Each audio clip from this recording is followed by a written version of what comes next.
दो पक्ष हैं। मेरी तो इतनी सामर्थ्य नहीं है एक सामान्य आस्तिक होने के कारण, एक सामान्य धर्म के प्रति उन्मुख व्यक्ति होने के कारण कि मैं पूज्यपाद शंकराचार्य जी के विषय में कोई टिप्पणी करूं। तो अनुरोध मुझे करने हैं, प्रशासन को संवेदनशीलता से काम करना चाहिए।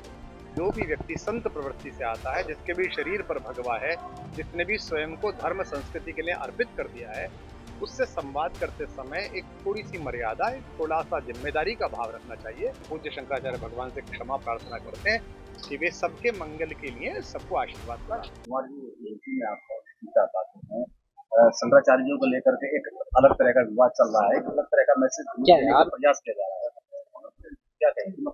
दो पक्ष हैं। मेरी तो इतनी सामर्थ्य नहीं है एक सामान्य आस्तिक होने के कारण, एक सामान्य धर्म के प्रति उन्मुख व्यक्ति होने के कारण कि मैं पूज्यपाद शंकराचार्य जी के विषय में कोई टिप्पणी करूं।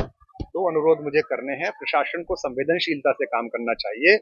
जो भी व्यक्ति संत प्रवृत्ति से आता है, जिसके भी शरीर पर भगवा है, जिसने भी स्वयं को धर्म संस्कृति के लिए अर्पित कर दिया है, उससे संवाद करते समय एक थोड़ी सी मर्यादा, एक थोड़ा सा जिम्मेदारी का भाव रखना चाहिए।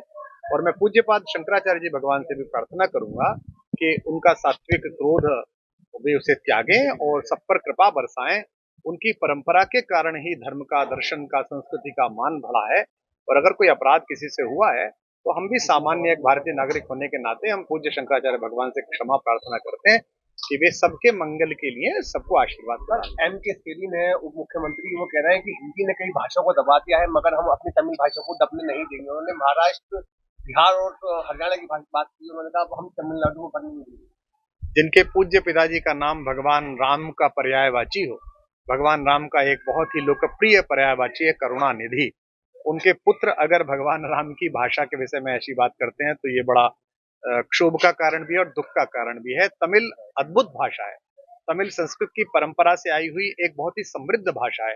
तमिल भाषा का प्रचार प्रसार हो, यह हर भारतीय की इच्छा है। और न केवल तमिल, बल्कि तेलुगु, कन्नड़, मलयालम, बंगाली, सबका उत्थान हो।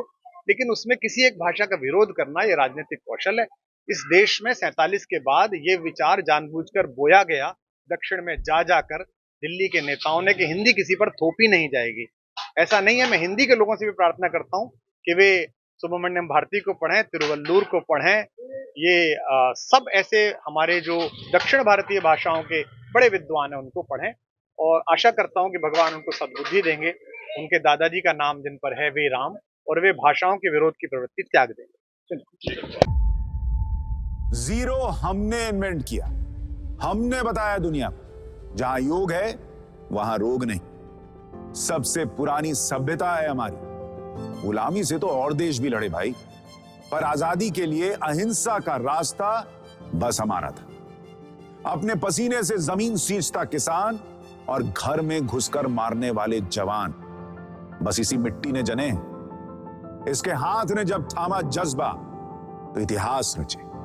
कदम बढ़ाए तो चांद का वो हिस्सा चूमा भाई, जहां कोई कभी नहीं पहुंचा। आज पूरी दुनिया में शान से लहरा रहा है तिरंगा, और इसके पीछे है गर्व से भरी अनगिनत कहानियां जो लिखी जा चुकी हैं और लिखी जा रही हैं, जिन्हें मैं सुनाऊंगा राष्ट्रगर्व रोज शाम 6:25 पर।